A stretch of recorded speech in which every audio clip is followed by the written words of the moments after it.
We're back for another one. This is, I guess, 30 years in the making.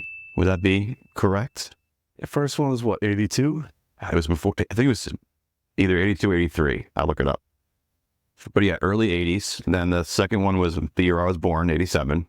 Mm-hmm. Then there was a third, which I'll look up the actual dates. That way, let us know in the comments too, which I don't even know which lens to look at anymore. Probably that one, right? That one's mine. It's going to be fun. Yeah. That's going to be fun. Figuring that, I remembering that. Yes. Yeah. So 84 was the first one, so we were both slightly off. I was 1 year old. 87 was the second one. 94 was the third one. So yeah, 30 years. Damn. Yeah.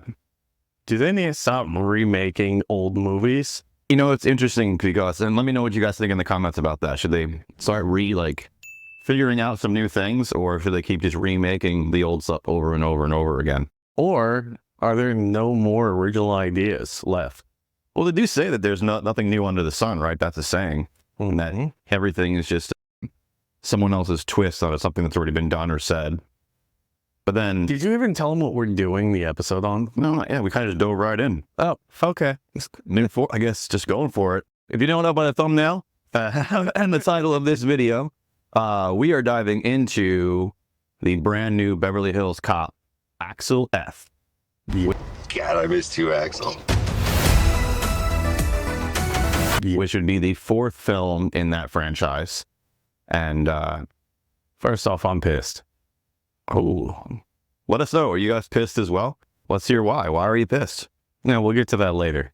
But right now, personal growth for the characters. I love that they had a whole bunch of the originals in there. Oh, yeah. Pretty much all of them.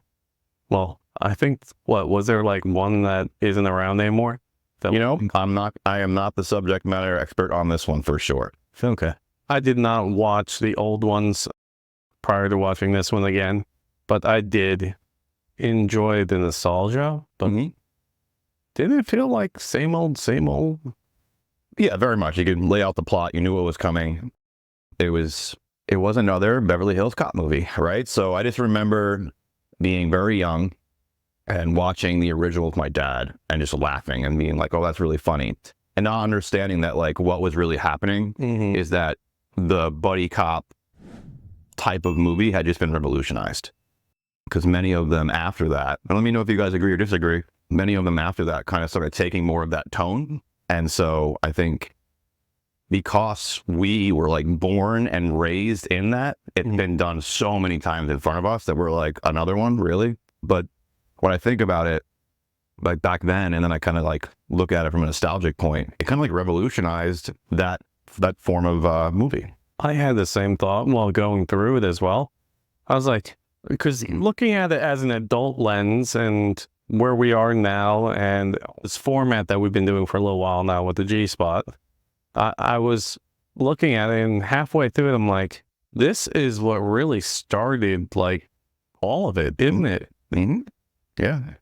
I had that realization while watching it, and I was like, that's really cool. It can be definitely really cool. Yeah.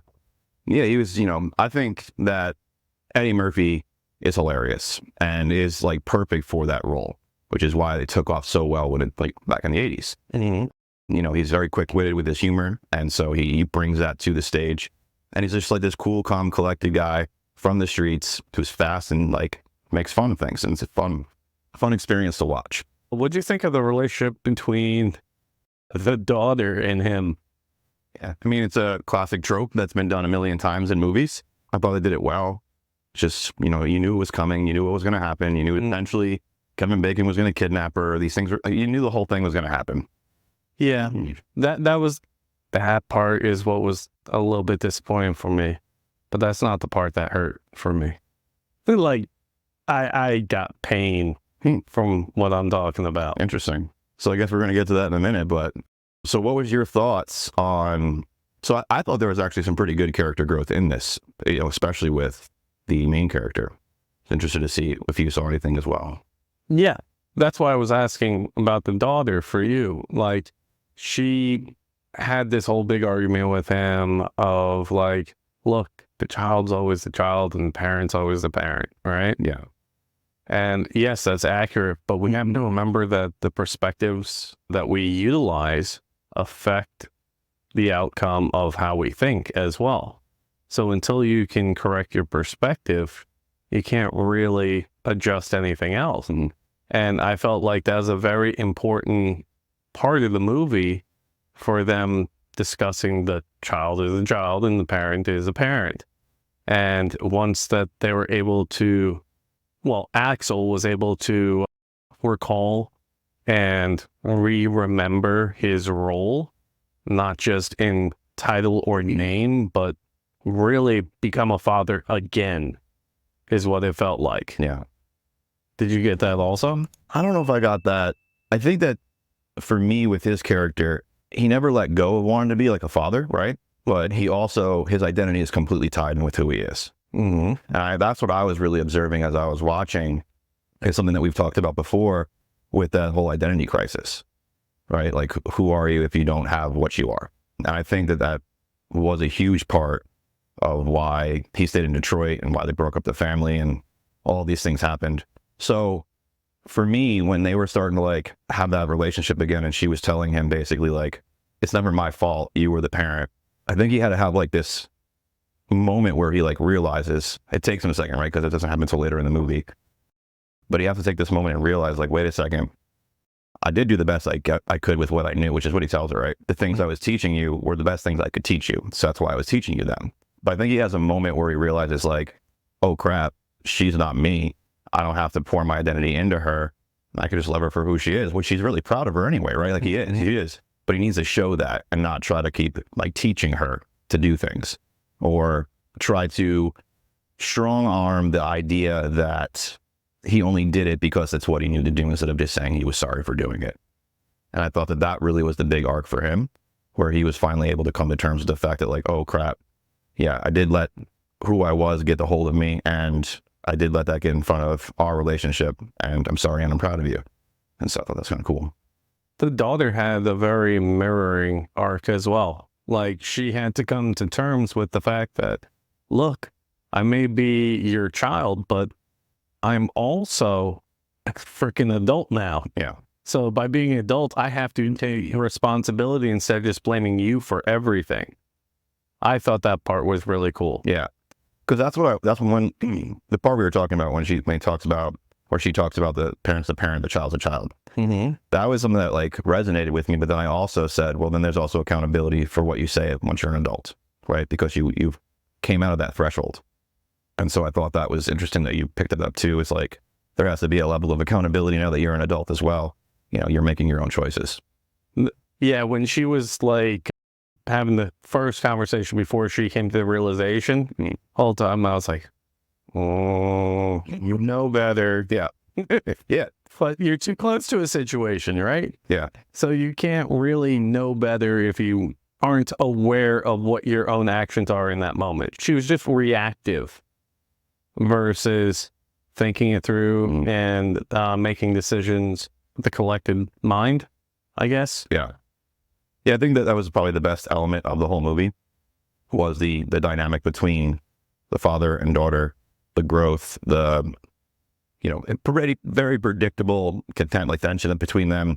But other than that, it was just, another buddy cop action movie that was, better than most. Yeah. It was fun, kept me engaged. I watched it late last night from like 10 something to midnight. And at parts, I honestly wanted to fall asleep. Yeah. But I don't know if that's because I was already tired from the day or what. But that's what I got from that. But the part that fucking pissed me off, I feel like they mangled the theme. Did you notice that? Tell me more. Did you notice it though? I don't think I did. Tell me more. So, between the scenes, do. Oh, yeah. Yeah, right? Yeah. The tones were completely off. And I don't know, like they altered it. They did it a couple of times throughout the movie. Yeah. Yeah. They kept altering it. Yeah. And that part was pissing me off. Yeah. It didn't feel like the true nostalgia. It's like they were attempting to improve upon something that was already perfect. Okay, so you have issue with them messing with that theme that's so iconic and nostalgic for that franchise. I got you. Yeah, because there's a part when he first gets to LA or Beverly Hills, and he is going to investigate his former partner, and buddy, Phil's, and PI room there. Can't think of the word. Agency. And they're like, as he's sneaking up and doing all these things, like the tone is like that theme, but way slowed down. So you can kind of hear it. It's like done. Like it's just way slower. My skin was full. Yeah. It's like I'm not even joking or exaggerating when I say like it was disturbing to me, and I don't understand why. Yeah. Well, let us know in the comments. Did you guys have that same reaction? I honestly thought it was a kind of like a cool new take on something they're trying to recreate 30 years later. So not redoing what they did, but kind of putting a new spin on it was where I was taking it from. But I can totally see, where you're coming from as well. It felt like the Wish version. The Wish version of the song. I love that. That's good. So ultimately, I think that's Beverly Hills Cop, Axel F, right? Mm-hmm. There were moments that I literally laughed out loud. Like I was laughing like out loud. My wife's looking at me like, what's going on in there? And so it was a good, feel-good movie, like most buddy cops are. It had a very predictable plot, a very predictable story. I think that if you didn't have the iconic characters, you didn't have the comedy, it probably would just be another buddy cop movie washed away. But because you do have the iconic characters and you do have a well-written, funny script, I think it was a decent movie, and I would watch it again. You'd watch it again? I'd watch it again. I don't think I would. Maybe I need some time to process the Wish song, but yeah, it doesn't feel like I need to. When it comes to the humor, some of the things Eddie Murphy was saying, I was like, oh shit. It's like no one gets canceled anymore. I love it. That's a real comedy, yeah. Yeah, he said some really off-the-wall stuff. Yeah. That normally I don't think you get away with. I think that in the last year or two, and this is, obviously an opinion, in the last year or two, we've started to wake up to the fact that comedy is based off of like a fantasy. It's not like, it touches reality so that it's funny because it feels almost real. But it's still, because it's true. It's a warped or an exaggerated version of what is true, usually. And so it's funny. Or it's calling out something that's blatantly stupid or ignorant and making fun of that as well, right? And so a lot of times, I think that we should give comedians more leeway, more comedic license to just say what's on their mind and do what they do. It's their entertainment. It's what they were, like, literally what that genre does. We already do that, though. I think we don't care. We don't. They can say what they want. Yeah. I mean, it's not hurting anybody else. Right? It's not hurting themselves. Yeah, I don't know. Big deal. I know for a while there was like this attack on comedians, and it was crazy.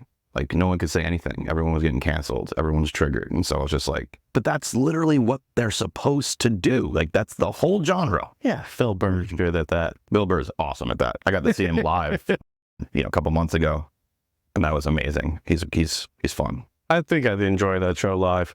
But so let's bring us back to this. This one is obviously going to be a very short one. Today is July 4th. Happy Independence Day. All right. Yay. Oh, you don't have anything to... I have water, man. Okay. It's 112 degrees in Arizona. I got the big jug out. Yeah, but it's 68 here. Yeah, you live in the Arctic in your house for sure. So, in a little while after this episode drops, I'm going to go live directly on YouTube from my desktop rig, and I am going to spin the wheel of everyone who commented and followed all the rules based in the prior videos.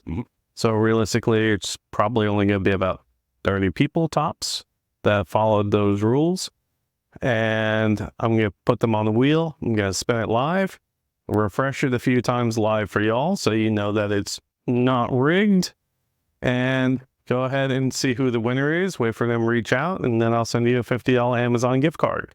But this is a new month. I did. What are we going to do for them? Ooh, Cutler. Yeah. I'll let you decide this time. Throw me on the spot. On the other one. Well, I will definitely have an answer by the next time we jump on, because I don't have anything else up my head right now. Okay, well, should we allow them to still participate in that, even though there's no defined prize quite yet? Yeah.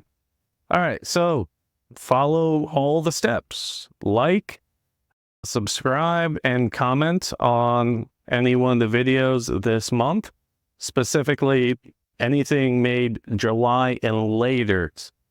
All right. We're not doing anything for the June stuff anymore. Yeah. No June video comments count. Only this episode and moving forward. Well, just anything with the July timestamp on it. Yeah. Yeah. Okay. Fair enough. That simplified it. Yeah. Very easy that way. That way, you know, when August hits, we don't have to like go back and redo anything.